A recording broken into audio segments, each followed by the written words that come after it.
Peace, this your host, Selah Shalom, and this is the Cosmon Teachings in the words of Jehovah and his angel ambassadors from the Cosmon Bible, OAHSPE. And the topic of discussion today is going to be the book of Jehovah, chapters 1 through 3. Here Jehovah declares his creation.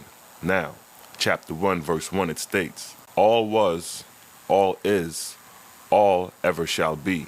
The all spoke, and motion was, and is, and ever shall be. And being positive was called he, and him, the all motion was his speech.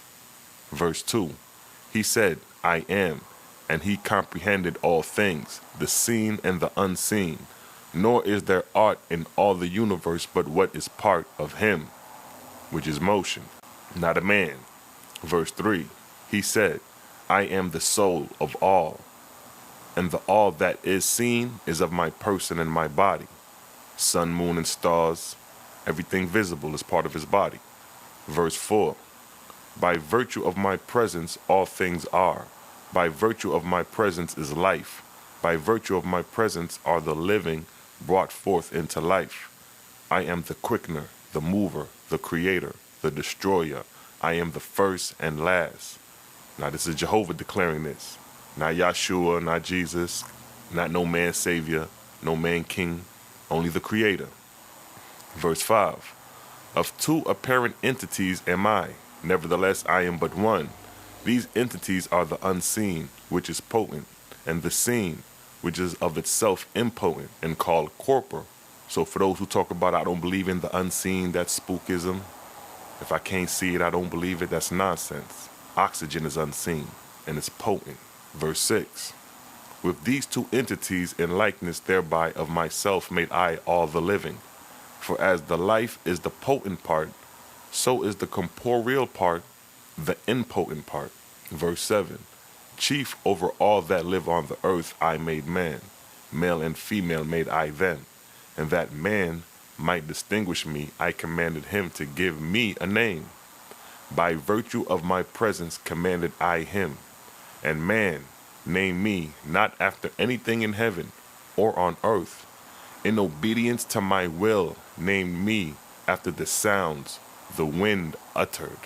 And he said, Eoah, which is pronounced Jehovah, Jehovah, Yahweh, Yahuwah. All those names is referring to the same entity.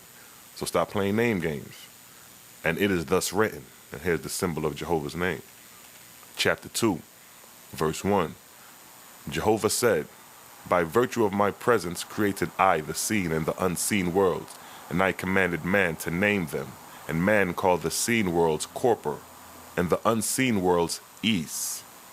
And the inhabitants of corpor man called corporeans, but the inhabitants of east he called sometimes Esaean, and sometimes spirits, and sometimes angels. So angels, spirits, Esaean are all representative of those who have crossed over, the spirits of the dead. They become the inhabitants of the spirit world. Verse 2, Jehovah said, I created the earth and fashioned it, and placed it in the firmament, and by my presence brought man forth a living being. A corporeal body gave I him that he might learn corporeal things, and death I made that he may rise in the firmament and inherit my ETHEREAN worlds. So death is part of the design, because death represents the spirit birth, and as the scriptures say, to rise in the firmaments and inherit the ETHEREAN worlds. So death is not a bad thing. It's part of the design of creation. Verse 3, to east I gave dominion over corpor. With east I filled all place in the firmament. But corpor I made into earths, moons, stars, and suns. Beyond number made I them, and I caused them to float in the places I allotted to them. So the universe, the sun, moon, and stars, they're not just going around out of order, colliding into other planets like they try to tell you. Everything is perfectly in order. The Creator doesn't make mistakes. There is no collisions of planetary bodies colliding or suns colliding into other suns. If you find that going on, you find an angel, a high-raised angel, a god who may try to pull off a stunt like that, trying to make another solar system move into another one or make another planetary body collide into another planet. Only the angels will try to pull off that, who are not in tune with the Creator. Verse 4, East I divided into 2 parts, and I commanded man to name them, and he called one ETHEREAN, and the other ATMOSPHEREAN. These are the 3 kinds of worlds I created, but I gave different densities to the atmospherian worlds, and different densities to the ETHEREAN worlds. So the 3 worlds are the corporeal planets, then you have the atmosphere that exists above every planetary body, and then you have the ether that exists outside the earth or any planetary body and its atmosphere. So outside that atmosphere is the ether, the highest of highest. Verse 5, for the substance of my ETHEREAN worlds I created Eth, the most rarefied. Out of Eth made I them, and I made Eth the most subtile of all created things, and I gave to it power and place, not only by itself, but also power to penetrate and exist within all things, even in the midst of the corporeal worlds. And to Eth I gave dominion over both atmospheria and corpora. So Eth, or ether, is the head. It has dominion over atmosphere and corpora, basically meaning the ether or the ETHEREAN realms, and those who exist in the ETHEREAN realms have dominion over planets and their atmosphere. So when they come, they are in total control. So any false gods ruling in the atmosphere in the planet, or any false king ruling on a planet that's not doing according to the ways of the Creator, the Most High will send the ETHEREANs down to set things in order. Verse 6, in the all highest places created I the ETHEREAN worlds, and I fashioned them of all shapes and sizes, similar to my corporeal worlds. But I made the ETHEREAN worlds inhabitable, both within and without, with entrances and exits, in arches and curves, thousands of miles high and wide. And overruled I them with all perfect machinism, and in colors and movable chisms, and mountains in endless change and brilliance. To them I gave motions, and orbits and courses of their own. Independent made I them, and above all other worlds in potency and majesty. So the ETHEREAN worlds are the all highest worlds, the emancipated heavens. And for every planetary body and the corporeals or mortals living on any planetary body, this is their goal. After they die, to rise into the atmosphere, purge themselves in the atmospheric regions, and then be born into the ETHEREAN realms guided by the ETHEREAN angels. Now, verse 7, neither created I one ETHEREAN world like another in size or density or in component parts, but every one different from another, and with the glory matchless, each in its own way. So just imagine the countless millions, billions of ETHEREAN worlds, and none of them are compared to each other. So that shows you the creativity of the Creator, to have nothing in semblance. Verse 8, atmospherian worlds I also created in the firmament, and I gave them places and orbits and courses for themselves. But atmospherian worlds I created shapeless and void of fixed form, for they are in process of condensation or dissolution, being intermediate in conditions between my ETHEREAN and my corporeal worlds. Of 3 degrees of density created I them, and I commanded man to name them. And one he named Aja, and one Jaya, and one Nebula. So the atmospherian worlds are subjected to the corporeal planets, just like our atmosphere is subjected to our planet. It just can't float off on its own. It's subjected. It's part of the vortexian current of our planet. And it is the atmosphere that is the intermedium between the corpora and the ether. And all spirits must work their way through the atmosphere, purging and purifying themselves to be delivered into the ether, into the ETHEREAN realms. Verse 9, but all of them are composed of the same substance, being like the earth, but rarefied. Nor is there on the earth or in it one thing, even iron or lead or gold or water or oil or stones. But the same things are in my atmospherian worlds. As I have given light to the earth, so have I given light to many of them. And all such have I commanded man to call comets, and even so named he them. So here is showing you that all the physical minerals that are tangible to the touch are in the atmosphere in gas form, particle form. Just like water can evaporate into air, likewise do all minerals do the same thing, according to their densities. Verse 10, and I also created atmospherea around about my corporeal worlds. Together made I them. So here again, the atmospherian worlds are subjected to the physical planet. They go hand in hand.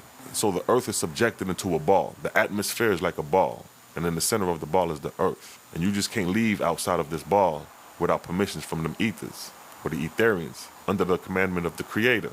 And this is why man, physical man, corporeal man, cannot just go out into the ether like that. Now, chapter 3, Book of Jehovah, chapter 3, verse 1. Thus spoke Jehovah, by the light of Cosmon proclaimed he these things amongst the nations of the earth. Verse 2. Man looked upward in prayer, desiring to know the manner of all created things, both on earth and in heaven.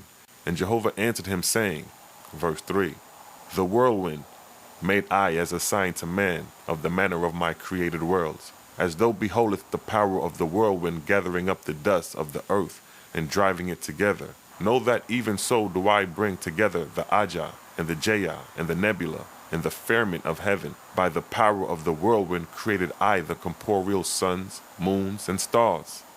And I commanded man to name the whirlwinds and the ETHEREAN firmaments, and he called them vortices, or vortex, and walks. According to their shapes called he them. So here Jehovah declares how all creation is created, by the manner of the whirlwind. The whirlwind gathers up materials from the extreme, driving it towards the center. And it's at the center where the materials condense and become visible, third dimensional. But here's he showing you the manner of how all things are created. So when you look at the sun, moon, and stars, and you want to question how these things were created, understand that it was after the manner of the whirlwind, or the vortexian current. Verse 4, by the power of rotation, swift driving forth in the extreme parts, condense I the atmospherian worlds, that float in the firmaments, and these become my corporeal worlds. In the midst of the vortices made I them, and by the power of the vortices I turn them on their axis, and carry them in the orbits I allude to them. Wider than to the moons of a planet have I created the vortices, and they carry the moons also. So we all know that the moon orbits around the planet. That is proof of the vortexian current, unseen to the naked eye, but seen by the moon being carried forth. Likewise with the earth orbits the sun. So this is proof of the unseen vortexian currents that are pushing the seen corporeal planets. Verse 5, around about some of my corporeal worlds have I given nebula belts and rings, that man may comprehend the rotation of my vortexian worlds. You can see that through Saturn. Saturn is a good example of the vortexian current being seen. Verse 6, for each and every corporeal world created I a vortex first, and by its rotation and by the places in the firmament whither it traveled, caused I the vortex to conceive the corporeal world. So he just gave you a gem right there. Before any corporeal or physical planet is made, the vortexian current has to be produced first. So the vortexian current is the backbone behind every planetary body, sun, moon, stars, and planets. So know for a fact that when you observe the sun, the planets, the stars, it is the vortex unseen to the naked eye that it is supported by. And this vortex, as I stated, can be proven by the rotation of the planets. Verse 7, a great vortex created I for the sun, and within this vortex and subject to it made I the vortices of many of the corporeal worlds. The sun's vortex I caused to rotate, and I gave it power to carry other vortices within it. According to their density and position are they thus carried forth and around about the sun. So here's breaking down the solar system, the origin of how it was created, by a vortex first. And this vortex produced the sun. And within this vortex of the sun produced smaller bodies of vortex, which is our planetary bodies, but all supported by vortexian current. Verse 8, think not, O man, that I created the sky a barren waste and void of use, even as man in the corporeal form is adapted to the corporeal earth, so is he in the spiritual form adapted to my ETHEREAN worlds. 3 great estates have I bestowed on man: the corporeal, the atmospherian, and the ETHEREAN. And these are the 3 worlds throughout creation: the visual, seeable planetary bodies. And then you have the atmosphere that exists over every planetary body. And the atmosphere is responsible for receiving the spirits of the dead. And it is here that the spirits of the dead purge and purify themselves to be born into the ETHEREAN realms outside of the atmosphere and its planet, guided by ETHEREAN angels, those who have already ascended to those realms under the guidance of the Creator. And this is just a small example of the order of creation coming out of OAHSPE. And with that, I'd like to say peace and blessings and catch you on the next documentary, the Book of Jehovah, chapter 4 through 6. Shalom.